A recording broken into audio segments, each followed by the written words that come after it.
Dumako naman tayo sa iba pang balita, mga kabombot Star Nation. Pinangalanan na ng House Prosecution Panel ang unang batch ng mga private lawyer na tutulong para sa usigin o para sa impeachment ni Vice President Sara Duterte. Ang mga ito ay mula sa tatlong kilalang law firm na kinabibilangan ng mga sumusunod. Nakikita nyo sa inyong mga screen para sa ating mga viewers itong pakabarlo na ginabibilangan ni Attorney Marforth Pua, Attorney James Brian Ibrahim Ali, Attorney Erwin Matib, Attorney Justin Ann Lamarca. Sa Kapunan and Castillo Law naman, ito'y kinabibilangan ni Attorney Lorna Kapunan, Attorney Sonia Margarita Benemerito Castillo, Attorney Diana Melissa Lorenzo Singian, Attorney Lino Chris Kapunan at Attorney Bettina Zamora. Sa Legal Law, Attorney Amando Vergil Ligutan.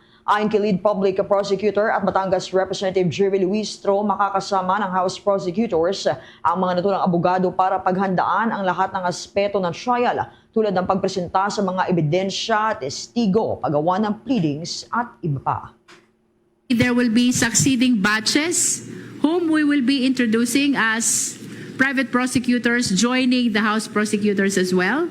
What is important today is to express to the public that the private lawyers who are with us, with me and Congressman Shell, shares with the House the cost of bringing this case to the impeachment trial and until the rendition of judgment.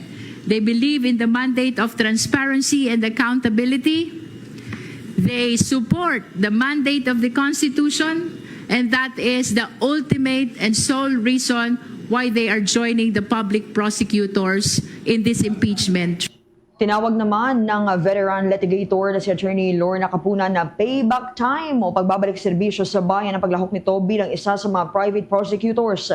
Pangungunahan ni Kapunan ang 10 dekalibreng private prosecutors mula sa tatlong malalaking law firms sa bansa sa impeachment trial ni Vice President Sara Duterte. Kwestiyon ito kung bakit ang isang principal ay nakukulong ng 11 taon dahil sa 5,000 piso, habang ang isang vice presidente naman ay hindi matatanggal sa pwesto sa kabila ng umano'y maling paggamit ng milyong-milyong pondo ng bayan. I think in my 48 years as lawyer, this probably is what we call payback time. And this is where I think very serious legal issues are concerned because they constitute articles of impeachment against a very high official. And that is why I've committed my time and my law firm's time to assisting the public prosecutors here in their very Bahagi yan ang pahayag ni Attorney Lorna Kapunan.